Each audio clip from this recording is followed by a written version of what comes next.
Okay, so minggu ni adalah minggu ke-7 kan. So kita punya cuti mid-sem ditangguhkan semasa cuti raya. Sebab nak bagi cuti raya.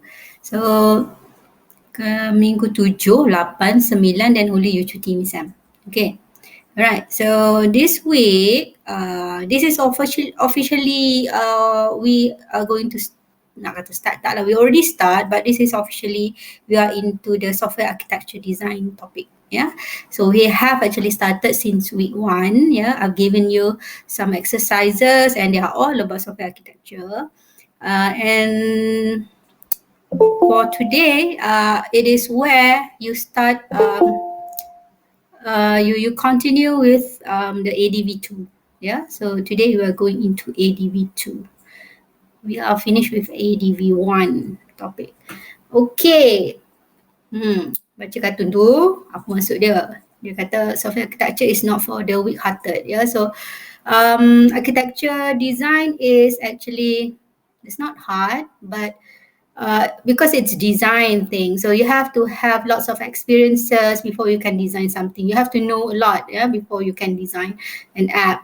Not only that you need all the requirements, all must be sufficient information, but also you need to know how can you actually solve the problems, yeah, what kind of solution that we can give, yeah, according to the problems stated or we obtain from the business requirements, and also for those user requirements, yeah, given by the users. So we have to find the solutions, yeah, and we're not just giving out name the solution. You have to explain how can we actually use that solution, how can we actually build that solution, yeah. So that's why we said software design is not for those weak-hearted, yeah. It's something that's very challenging, but it's very interesting, yeah. Compared to requirements, I actually prefer software design, yeah. It is more interesting, and it is much, I can say, much easier for you to understand, yeah. Although user requirements is actually not that hard, not that difficult, but the process is very tedious and it involves lots of small activities. It makes people get confused. Semua nak go and alisit je kan. Don't know how to plan, don't know how to follow this step by step. So actually I had really hard time to teach software requirements. Yeah. After several years, I tried a lot of different approach. Alhamdulillah, getting better, and many people has actually can understand what they are, but there are still people who still cannot follow the things that I taught inside the software requirements. But for software design, it is much easier for me to teach. Yeah, there are lots of examples of that, and it is something that is more exciting, yeah, to discuss with you. So hopefully you are in the same boat with me. Okay, so let's go to the ADV2. Let's talk about bad app first. So what do you consider as bad app? App apa yang teruk, yang you rasa teruk app? App yang bagaimana? App yang macam mana yang teruk ni? Atau tak pernah jumpa app yang teruk? Semuanya okay, perfect. Bad interface. Usually kalau user interface ni dia first impression. Okay. The first impression, kalau interface dia nampak very, orang kata apa, macam amartus sangat kan. Kita dah macam turn off dah, macam alamak tak bestnya kan, tengok macam alah tak okay ni kan. Walaupun kita tak try lagi for the function, we don't know whether it's going to work ataupun dia sebenarnya very power dalam tu, kita tak tahu, tapi the user interface will give us the first impression. Yeah. So bagi pelajar AC10, I urge you, pergilah belajar ACI tu betul-betul, and then make sure that you go and maybe ask, tak tahulah, mungkin pergi training ke kan, ataupun banyak tengok contoh-contoh professional, when it comes to user interface. And another thing is when it comes to the logic, the presentation logic. For example, kalau kita ada senarai negeri kan, yang user kena pilih untuk isi form, masih ada orang yang minta type in all the negeri kan. Ya. Kalau Kedah pendek je kan. Kalau je Negeri Sembilan kan panjang kan. Lepas tu minta pula alamat surat menyurat, alamat tempat tinggal, alamat tetap, alamat semua banyak alamat, tiba kena type semua sendiri. Penat kan jadi user. Kan. So that is kind of bad app lah, but in terms of user interface. One is the interface itself, satu lagi is the presentation logic. So it's better if you can use the drop down list for example. So you need to have some kind of logic there. Kena fikirkan akan memudahkan ke akan menyusahkan. So kita tak, bila macam contoh lah bila buat form tu kan, macam-macam cara kita boleh gunakan untuk allow our user to enter the input kan. So you have to take in to consider every option yang you ada. Option yang mana yang terbaik for your users. Dan it's not just about that form, dia mesti each of the entry tu lah, semua item yang ada dalam form tu. So itu form je, tapi ada banyak lagi cerita kan. So the design on interface saya tak berapa sentuh because you already have specific courses for that the HCI especially So you can apply what you learn Okay, lagi apa? Tadi by interface, no update and have many bugs betul many bugs, sikit-sikit ada error ke, tiba-tiba hang dan sebagainya, so ada benda yang tak selesai kat dalam tu kan. Dan bila dia tak ada update, dia buat sekali je because it's just a try out, lepas tu dia pun buat app lain pula kot kan. So tak ada update, penatlah install kan, tak ada improvement. Okay, the best is dia bukan sentiasa update pun kita sakit hati juga kan, tapi to release one version tu, make sure it's something yang okay dah lah if we take My Sejahtera example masa first tu memang ada sedikit hanky-panky sikit-sikit, tapi the second version of the update tu kita dah tak rasa apa-apa pun, okay je kan, semua okay je. And then the third one is just because dia ada additional features, not because dia nak repair some bugs ke apa, tak ada. Okay, so kita nak macam tu lah, progressnya macam tu. So sebagai user kita rasa macam okay, alright, I like this kan, dia tak menyusahkan. Apps yang banyak ads, of course. Itu kalau boleh kan, kalau nak buat amal banyak, buatlah app yang free banyak kan.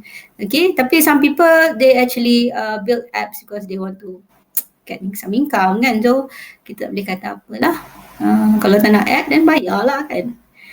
Many bugs many bugs and ads. Okay, itu je. Benar, tu bukan masalah lah. Alright, so bad app basically macam mana boleh ada banyak bugs ni? Satu because maybe dia punya programming out lah kan. The first thing is sebenarnya because you learn design, so we talk from design view. So design, the first thing dia punya architecture dia tu. Kalau you bina rumah, kita akan tahu rumah tu kita nampak buruk daripada luar, kita dah tahu dia tak okey, tapi dalam kita tak tahu kukuh tak kan. Tapi kalau yang teruk sekali lah sebenarnya bila dalam tak kukuh. Kalau luar buruk ke cantik ke tapi dalam tak kukuh, it's not good. So it's actually bad app. Bila dalam tak okay means that susah kita nak maintain. That's why mungkin orang tu tak boleh nak buat update because dia pun tak tahu kat mana dia letak file yang sebelum ni, dia tak jumpa kan. So they are the kind because dia tak ada architecture yang baik. So dia susah nak maintain. The management is out. Okay, messy and cluttered code. So amalkan bila you buat coding, dan sebab dia ada banyak part, so it's better if you can put some comments on top kan. Because what I learn is kalau setahun you tinggal kan, memang dah tak ingat lah kat mana. That's why design, the document that you put in for design is actually very important, because from there you can study back and okay, I remember where I put this one. Oh, this one is good to that. Okay, macam tu So design document is very important Prone to errors and bugs sebab mungkin dari segi coding, mungkin dari segi logic processing dia macam-macam sebab lah, and difficult to maintain one of the reason because tak follow some sort of architecture, not design well berterabur macam-macam lah. Okay, so that is what you consider bad app, something that your user might cannot see, tapi dia punya effect tu akan ada lah, ya. And it's not a good effect. Okay, so do you want to properly design architecture? That's why kita kena belajar architecture pattern, because that is how we can manage where we are going to put our all the functions, all the user interface part. There are files there or codes there. So kita letak satu tempat. Yeah, it's much easier for us to find them because we know what place is this for, what place is this for. So senang kita nak cari balik. So that's why we need to have some pattern there. Okay. A sustainable mobile app architecture will make your source code organized. Yeah. Because it will tell you if you are talking about user interface, we are not going to talk about functions. Yeah. So dia dah orang kata apa? Indirectly dia dah ajar kita supaya meletakkan tempat di tempat-tempat yang sesuai, ya, dan sepatutnya, ya. Flexible, ya, because architecture memang sebenarnya dia macam contohnya kalau you dah decide you should put inside the user interface part, ya. Tapi there are several departments there, so you can always switch places ke, tapi still within the macam tempat dia lah, ya. Okay, tapi dia tak kata bila kata pattern dia mesti macam ni, dia mesti macam tak macam tu, ya. Dia biasalah bila bagi pattern tu ikut kita nak ikut ke tak, adakah kita nak ikut 100% atau kita nak guna basic ni saja ke, atau you betul-betul nak apply framework dia ke. So it depends on us, ya. It's very flexible, ya. More clear and simple, ya. Your code will be more clear and simple, ya. Because when we talk, this is not about architecture pattern only. We are also talking about design pattern. Design pattern is up to coding pun dia akan ajar how you can actually simplify it or make it more understandable. Yeah? So pattern is something good because it's actually example lah, kan. Apa-apa pun kita nak buat mesti kita nak refer some example kan. So they are giving some example and we follow them. Then other people that understand the pattern, they will actually can understand your code very easily, yeah, because they know why you get that kind of pattern, yeah. Okay, helping you to keep the project live so you can go on have the updates maybe several times a year ke kan, ikut you lah kan. Whenever you have something new or something that can make it improve, then update kan. So it's a good thing actually, but bukan yang update tiap-tiap minggu nak kena update tu, penat jugalah. Okay, alive and kicking with twice less effort. Maknanya tak menyusahkan, ya. Tak ada yang you nak cari balik kat mana. Kita nak semuanya simple and easy kan. Okay, it is going to help with the management, ya. Okay, so this is the software design process lah kan. Kalau tak perasan, so this is actually something that we have discussed before. So we have two design level. One is architectural. When we are talking about software architectural is start there. And then the other one is the detail design. Ni dah banyak kali repeat kan. Kalau tak tahu juga, tak tahulah. Okay, so the question is kita kat mana? Kita kat mana sekarang?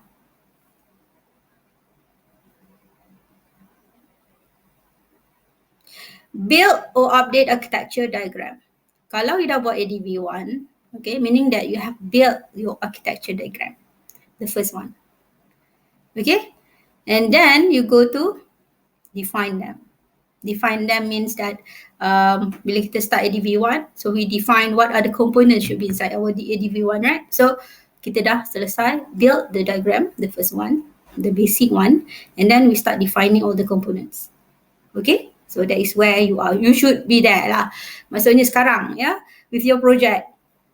Without I'm giving you the assignment, the question yet kan. Tapi you can already start. So you're supposed to be kat define lah. Okay. So now kita nak update the architecture diagram.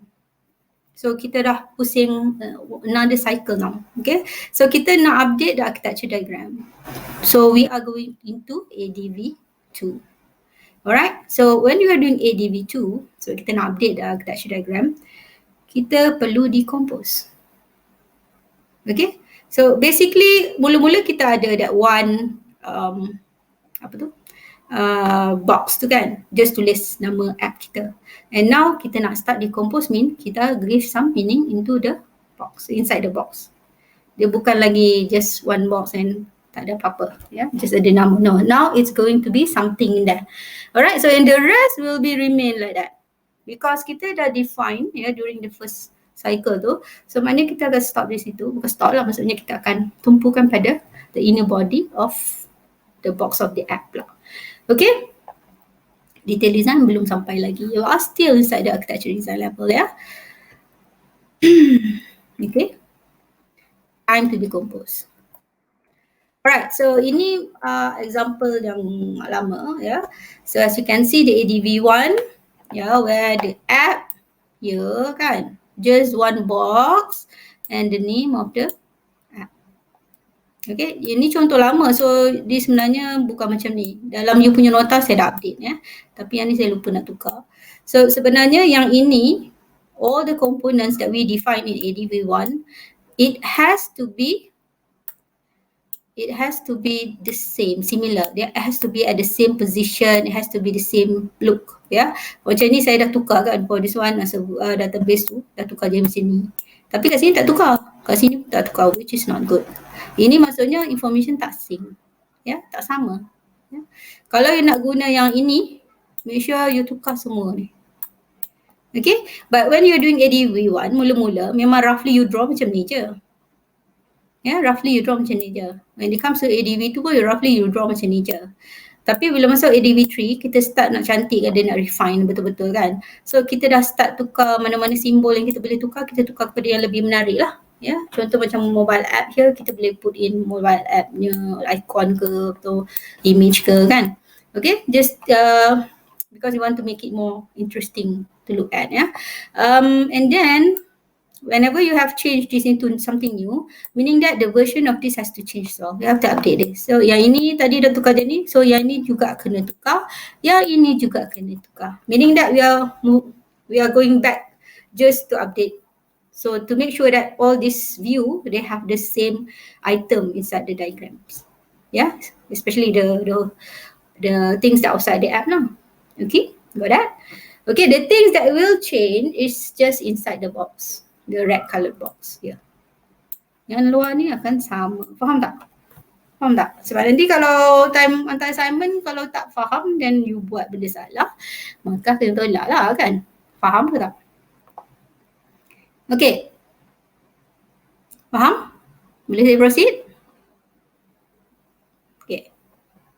Siapa yang tak faham, tanya Hazlan, dia faham dah. Alright, so now kita nak pergi kepada dalam yang ADV2 ni kan. App ni kita nak pecahkan kepada apa. Okay, so this is where the pattern is needed. Ya, kita nak guna pattern yang macam mana? Kita nak pecah 3 ke? Kita nak pecah layer-layer ke? Kita nak pecah ikut group ke? Ataupun kita nak pakai some sort of macam, kita panggil apa tu? Onion model ke? So terpulang pada kita nak pakai mana. Okay, it depends on how suitable the model is, yang you nak pilih, the pattern is.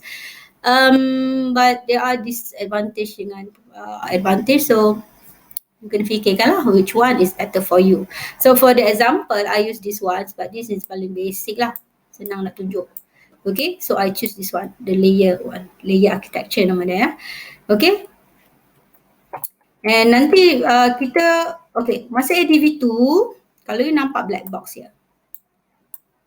Okay, black box is used because kita tak tahu lagi dalam tu apa.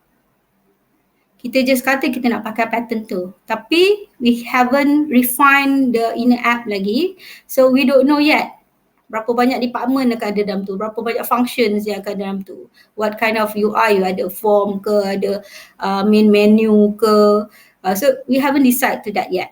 Ya, kita masih cerita benda abstract lagi ya. So ADV1 yang paling abstract sekali yang kita nampak daripada atas kan, and then kita start masuk dalam and masih lagi abstract kan, sebab kita cuma pecahkan kepada beberapa bahagian tapi kita tak tahu lagi dalam bahagian tu ada apa. Alright, got that? So masa ADV3 baru kita akan identify all the classes and then kita akan jadikan dia package diagram, kita group-groupkan dia, and from there kita akan simplifykan dia, barulah jadi ADV3. So proses ADV3 panjang sedikit. Panjang. It's not that dia tak straightforward. Sebab ada beberapa refining process that you have to do. Okay, that will take around 2 weeks lah to complete. So kat situ ramai yang terbabas kat situ, ramai yang tak faham. So you have to be very careful. Tapi ADB1, ADB2 kalau you terbabas awal-awal, itu tak tahu nak kata lah kan. Okay, so kena fahamkan ADB1 and ADB2 sangat-sangat cepat-cepat. So when it comes to ADB3, you are ready to get something more challenging kan. Okay. So kita nak cerita pasal ADB2 dulu. Yang 3 kita tinggal sekejap. Sekejap lama minggu depan. Okay, so kita tak tahu lagi. Kita tanyakan black box tu. That's why kita guna black box. So whenever you draw ADB2, make sure ada black box dalam tu. Kalau you tulis nama je ataupun box tak ada black, salah. Sebab konsep dia mesti black box because you tak tahu apa benda dalam tu. It cannot be white box. You kena warnakan. Warna hitam, black box. Ya. Kalau kelabu gelap pun boleh jugalah. Tapi maksudnya mesti diwarnakan dengan something dark colour. Ya. Sebab kita tak tahu apa lagi dalam tu. Kita tak nampak lagi. Okay. Kalau white box, kita kena nampak lah dalam tu kan. So mesti colour gelap. Ya. Alright. So ini antara patterns yang ada. Sebenarnya ada banyak sangat. So in previous years ya, dalam semester-semester yang lepas juga, saya ajar boleh kata semua tu. Saya sentuh ke ajar lah. Saya sentuh semua. Yeah, and I give their description, discuss dia punya differences, blah blah blah blah. But at the end, orang masih tak faham juga dengan benda. Kan, buat penat je saya ajar. And because of kita pun online, so I only have 1 hour kan untuk you fahamkan tajuk ni. It is going to be very hard for me to explain every single ni kan, and I cannot finish that within 1 hour. Yeah, so I decided to choose only those suitable for mobile app. So tak tahulah sama ada ini kebaikan untuk you ke ataupun keburukan, sebab nanti you tak tahu architecture yang lain ya, ada banyak jenis-jenis yang lain, but I already put some of them there. So banyak sangat. So you can go and find them online. Buka aja architecture pattern, software architecture patterns. Bersepah-sepah contoh yang ada banyak sangat ya. So please do something on your reading on your own ya. Okay, so untuk tiga ni you kena fahamkan hari ni ya, dalam masa yang singkat. Kita pergi yang pertama dulu, layer architecture. So this is the kind of yang saya panggil, yang saya guna lah. Ya, contoh-contoh yang saya pakai kebanyakan adalah layer architecture because it's a very simple architecture. Something yang senang you nak faham. Ya, especially dia macam, because we ada object-oriented, kita ada structured way of programming contoh kan. So this is like the structured way. Dia just one by one. So senang nak nampak. Ya. Tapi bagi siapa yang lebih kepada object-oriented, they prefer more on MVC. Ya. Alright. So for layer architecture, kita ada 3. Ya. So kita kena tengok bahagian app. Ya. Dalam app saja. Yang luar tu kita tak tengok sangat. So for example here, yang ini luar. Yang ini pun luar. Ya, so inilah app you sebenarnya. Kotak yang pertama ni, the big one. Okay, and this sebenarnya yang ni lah, ni app you. This is your app, yang red colour ni. Okay, so yang ini sebenarnya adalah your phone. Alright, so when user use the phone, so the whole thing ni phone lah, ya. And this app is inside the phone, tu maksud dia. Okay, so mobile device dia adalah dia punya back end, dia ada apa-apa benda yang dia punya apa dia punya macam connectivity, apa benda, semua setting semua lah yang apa yang ada dekat dalam phone kan. Okay, so yang inilah app you. Dan biasanya kalau nak baca ni, dia kena letak nama app kat atas lah. And there are 3 layer here. So layer sebenarnya boleh ada banyak, but paling senang sekali, yang paling senang you nak fahamkan pada masa ini adalah penggunaan 3 layers. Okay, the first layer kita panggil presentation layer, business layer, and the third one is data layer. Okay, so presentation layer ni dia menyentuh tentang, dia lebih kepada apa yang user you nampak. Dia the layer benda yang atau folder dan coding you yang hanya coding tu hanya tentang interface. Ya. Hanya tentang interface dan juga logic of the interface, ya, the presentation logic. Okay, so Contohnya kalau you create form ke apa kan, kalau katalah you guna hard coding, you buat sendiri, tak ada pakai macam sekarang kan senang, kita dah ada macam wizard style kan, kita dah ada dia punya tempat untuk design form tu kan directly lah. So we are not actually creating the code, tapi sebenarnya code tu wujud, cuma kita just pick mana kita nak kan. Actually the code is actually created for you lah di belakang tu. Okay, so all the things will be kept somewhere. Yeah, so presentation layer is the place where you put all that kind of codes or anything related to user interface. Alright, and then when it comes to yang presentation logic tu saya dah explain tadi kan, nak guna yang mana, nak drop down ke, nak pakai apa ke. So tentang how logic you can be, you have to pick something that can make your users' life easier or something like that. Yeah, so that's why we have all the things that we need is inside that layer, presentation layer. All right, now we go to the business layer. So business layer is the codes where you put the codes where you are when we are talking about functions, like sorting functions, or we can have like macam-macam function lah. Function pun banyak kan. You nak compute ke, you nak buat apa ke, boleh. Nak edit apa-apa kan boleh kan. So everything is in there. So application facade tu is actually like, facade ni macam analogi dia macam kalau pergi fun fair tu kan, ada banyak kemah tu kan, atau you pergi bazar Ramadan lah senang, ada banyak kemah jual makanan macam-macam. Kalau you nak curry puff, you go there. Sini memang department jual curry puff saja, boleh cari kat sana. Sini nak cari durian, go to dia kan. So contoh macam tu lah. So that's what we call facade. Yeah. And when we try to connect that, you nak link to your application, it's actually like the department lah for your function kan. Kalau you ingat lagi use case diagram where you can have the management use case kan. So that one management use case tu, dalam tu sebenarnya ada beberapa functions atau ada beberapa use case kan. So the whole thing can be put under one department. Okay, so meaning that for your app, takkanlah ada satu department je kan, mesti ada banyak department. And the more department you have means that your app is more complicated. Tapi kita tak boleh terlampau sikit, we cannot have just one department kan. Takkanlah kita buat app yang sangat simple, siapa nak install nanti kan. So not too many and not too apa, sikit, jangan sikit sangat, yang banyak sangat. Okay, what else? So entities component, benda-benda yang diperlukan waktu kita create the functions dalam code tu. Kita ada variables, kita ada constants kan, kita ada few components, data component, apa-apalah komponen yang kita perlukan inside our coding tu, that actually compute or something. So everything is put under business layer. Alright. So when we come to data layer, nama je data layer, but we don't actually put our database in there. Ingat tu ya. Data layer is where kita data ni it's not actually about data only. It's actually data and service. So dia adalah tempat di mana apabila your app needs to communicate with something external, like any local database ke ataupun anything. I think ADV1 you pun dah tahu kan, yang mana dia boleh connect, boleh communicate dengan orang luar, yang mana dia perlu API everything. API tak ada dalam tu.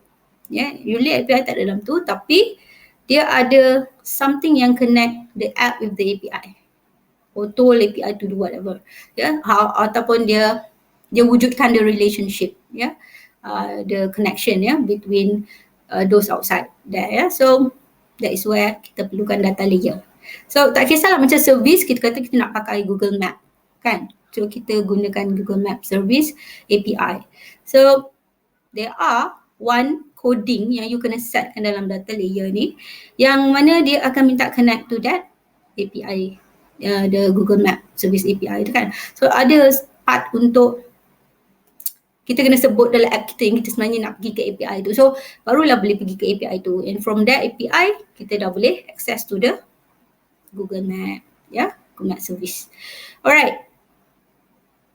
So itu je, itu yang kena faham. What is the layer for?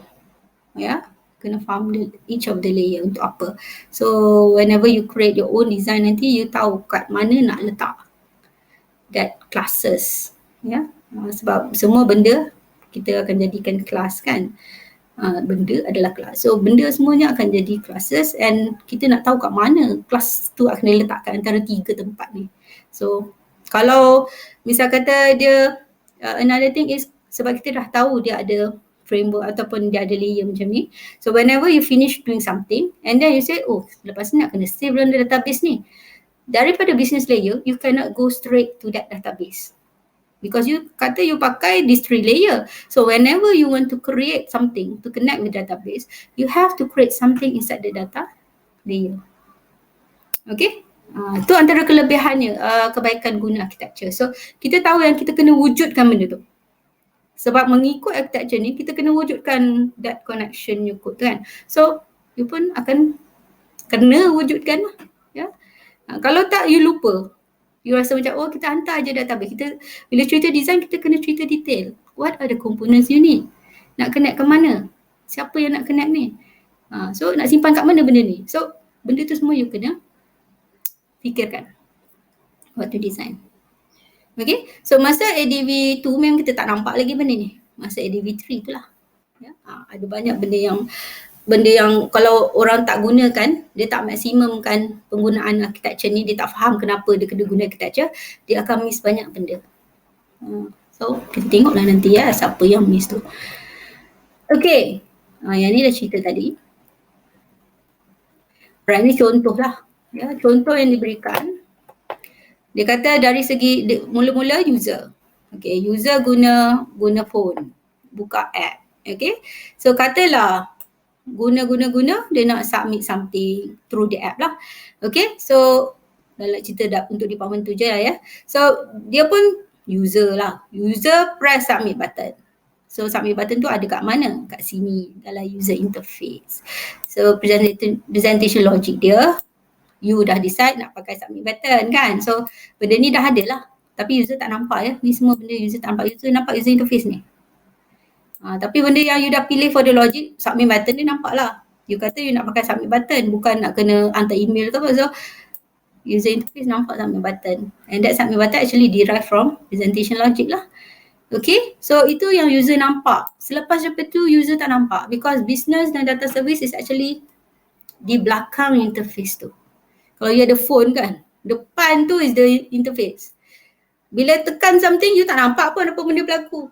Dia pergi ambil apa ke, dia pergi tanya sana sini, kita tak nampak, right? So, benda ni sebenarnya di belakang. Kita buat analogi yang tu, dia di belakang interface. Okay? Alright? So, ini yang user nampak. Okay, bila dia dah press submit button, apa yang berlaku? That component yang terima submit button tu, dia akan hantar kepada business layer. Dia akan cari komponen mana yang patut terima flow seterusnya. Selepas submit button tu ditekan, dia akan pergi kepada fungsi ataupun kelas yang mana, function lah, kita cerita function yang mana di dalam business layer. Okay, dia akan tahu kod mana dia nak pergi. Okay, so let's say here dia kata pergi ke sort function. Okay, tapi untuk sort function kena retrieve data dulu. So ini adalah procedure ataupun workflow yang you kena tetapkan dulu. So dia macam kita bercerita macam reverse engineering. Dia cerita macam pergi ke belakang. Sebenarnya sebelum user boleh press button tu, you dah siapkan dulu kan. So function tu dah ada, retrieve data pun dah ada. Sekarang is the case where user nak guna that function. So di sini sebenarnya dia nak cerita macam mana dari segi presentation, dia pergi ke business kat belakang tu, dia nak sort, dia tekan submit sebab dia nak sort contohnya, dia nak hasilkan something yang sort kan. Tapi before the developer ni boleh bagi yang dah sorted items tu, kita kena retrieve the data first. So itulah workflow dia. Ya? Faham tak? The outcome yang dia nak ialah sorted something dan dia nak tengok. Tapi in order to get that sorted, kita kena retrieve that data from the database contohlah. Okay, so that is the workflow. Itulah step dia di dalam tu yang you can identify for each of your function tau. Okay, lepas tu, so dia akan pergi retrieve data dululah. So untuk retrieve data, sebelum dia boleh pergi sort dalam application facade tu, dia akan pergi the retrieve data, dia akan pergi ke data access. So hilang. Okay, so data access ni akan pergi contact lah dengan API kat luar sana. So data access ni lah actually some agent tu saya panggil agent ke apa tu kan, because dia bukan orang lah. Dia code kan. Semua cerita ni tentang code kan. Okay, so the code dia akan pergi talk to the API akan talk to the database and get all the data and send back. Dan bila dia send back ke sini, ya, once data retrieve, katalah pakai CloudDB ke apa kat luar ni, saya tak lukis. Kita nak tengok yang dalam je. Ya, katalah dia dah dapat something from outside here. So dia nak masuk balik. So dia akan ada macam tempat retrieve lah. Siapa yang akan retrieve dia. So kat sini kita data access boleh terima balik ataupun data utilities. It depends on your code lah. You letak kat mana code tu. So bila dia dah retrieve, dia kata sebelum nak sort kena clean dulu. Because data tu tak clean. Contoh macam Amazon cari the lowest price tu kan. Biasanya dia akan return data yang messy, yang kita panggil raw data. So data tu you nak price tu kan. Dia bagi macam-macam, rupa pun tak macam orang kata macam tak format lah kan. Dia macam suka hati dia nak keluar apa, tapi usually dia adalah format dia, cuma format dia bukan untuk kita baca kan. So you kena clean that data first. So antara features ataupun function ada dalam data utilities, biasanya data utilities ni boleh ada yang ready made, you boleh cari kat GitHub ke apa kan. So you can clean that up, the data. Okay, itu satu proses juga. And then baru dia send back to the tempat untuk sort. Okay, so bila sort data dalam application facade ni terima, then only dah sort tu, dia bukan terus hantar ya. Lepas dia sort, dia hantar balik kepada presentation logic. So presentation logic yang akan tetapkan macam mana rupa yang sorted item tu akan nampak pada user interface tu. Okay? Faham? Nak huruf besar kat atas ke, nak font macam mana ke, ada template ke dia pakai ataupun dia tukar-tukar ke. So itulah proses yang berlaku di belakang dalam phone you. Ya, you nampak tekan je nak keluar cepat je kan, tapi sebenarnya kat dalam tu they work really hard ya. They really fast ya to get everything to be displayed ya. Tapi user tak nampak, so user dia tahu senang je. So you now sebagai not just user, you sekarang dah jadi designer. So you kena fikirkan what happened at the back. Ya, macam mana flow dia, pergi ke mana, apa dia jadi lepas ni. So itulah kegunaan you belajar pseudocode kan. You belajar programming and then all the maths yang you belajar, ada function everything, kat situlah kegunaannya. Ni ramai kata, apalah guna saya belajar maths tak pakai pun. Sinilah sebenarnya tempat. Ya, because macam accounting, kalau you belajar basic ekonomi ke kan, macam saya dulu semua kena belajar ya. So kenapa? Sebab application ni dia ada macam-macam function. And sometimes dia about artificial intelligence punya sistem kan atau app. So you kena belajar juga dalam tu. And it involves lots of computing kat dalam tu ya, non-numerical. So banyak benda you belajar kalau sebenarnya everything is very important. Tapi of course lah kita tak belajar semua kan. Kita ambil pick mana-mana yang kebiasaannya orang akan pakai. Ya. Okay, got that? Hopefully you understand. Penatnya saya bebel kan. Okay, so now is the second one. Hopefully you can understand the layer architecture. It's very simple. Okay, MVC ni is very, kita nak kata popular, yes, it's very popular. But orang ada option between layer and MVC. Okay, so it depends. Usually people pick MVC because especially because they are using some framework. So framework is something, kalau you dengar framework ya, macam ada framework untuk cloud, e-commerce ke apa, kalau you belajar that framework, the good thing is dia macam wizard lah. Ya, framework is the place where you tak payah buat everything from scratch. They dah ready the places where you have to put things, yeah. So this is the code where you have to do this, to do that. So you kadang-kadang code pun dah ada, tinggal you nak modify, yeah. So framework kalau you boleh belajar mana-mana, pergilah training ke apa, ya. So it's a good thing. Cuma kita tak boleh terlalu rely on one framework, because framework ni is something yang kita kata teknologi, bukan kind of teknologi lah juga kan. Dia ramai competitors dan dia sentiasa berubah dan sentiasa makin macam-macam lah orang akan bina masing-masing punya framework, and dia kata gunalah framework saya lagi better. So dia macam something yang very very fast. It happened very fast and it's changed very fast. Something new is coming very fast. So tak boleh tertumpu pada satu framework saja. Contoh you belajar satu framework sekarang, Laravel lah contoh. Lagi 3-4 tahun saya Laravel pun dah tak ada. So you cannot depend on one framework. Tapi MVC layer tu memang the basic pattern tu it stays. Ya, sampai bila pun is just general yang orang kata sebagai foundation untuk framework gunakan. Okay, so basically MVC ni favorite framework lah. Banyak framework, jenis-jenis framework yang akan guna MVC. So if you understand MVC, you pun pakai that framework, then senang lah kan, sebab they are talking about the same thing kan. Okay, so what is about MVC? So sebenarnya masih ada 3 layer tu. Masih ada 3 layer. It's just a matter of macam mana flow tu pergi. Macam tadi dia pergi satu kan. Dia pergi presentation, pergi business, pergi ke data service kan. Layer. Tapi MVC ni dia lain sikit. Yeah. So MVC ni dia ada 3.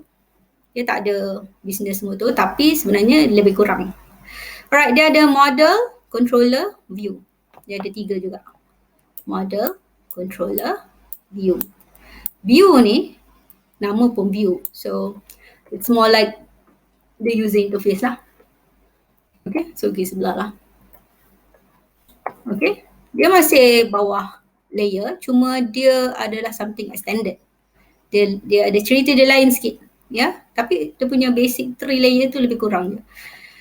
Okay, so model ni, view ni adalah where the user can see the user interface semua tu kan. Semuanya dekat view lah. Ya, kita nampak, user nampak. Okay, lepas tu kita ada controller. Controller ni sebenarnya, okay, kita pergi model dulu lah sebelum controller. Model ni biasanya lah tempat you simpan data. Ya, ataupun data service ke, biasanya database ke kan. So model ni memang tempat yang boleh kita kata dia macam collections of data, collections of functions, ya. Dan biasanya macam kita boleh kata dia macam tempat data service jugalah, data layer tadi, ya. Okay, and controller ni is where dia buat yang function tadi. Okay, dia masih 3. So kita boleh kata view interface, presentation layer, controller ni macam that business layer, model ni macam data layer. Okay, got that? Okay, so cerita dia, kalau kita nak ubah apa-apa kat model, dia kata kita kena pergi ke controller dulu. Biasalah, macam layer lah kan. Kita pergi business function dulu kan. So pergi ke business dulu, and then anything happen, dia akan minta tukar ke, nak add data ke, so dia akan pergi ke model.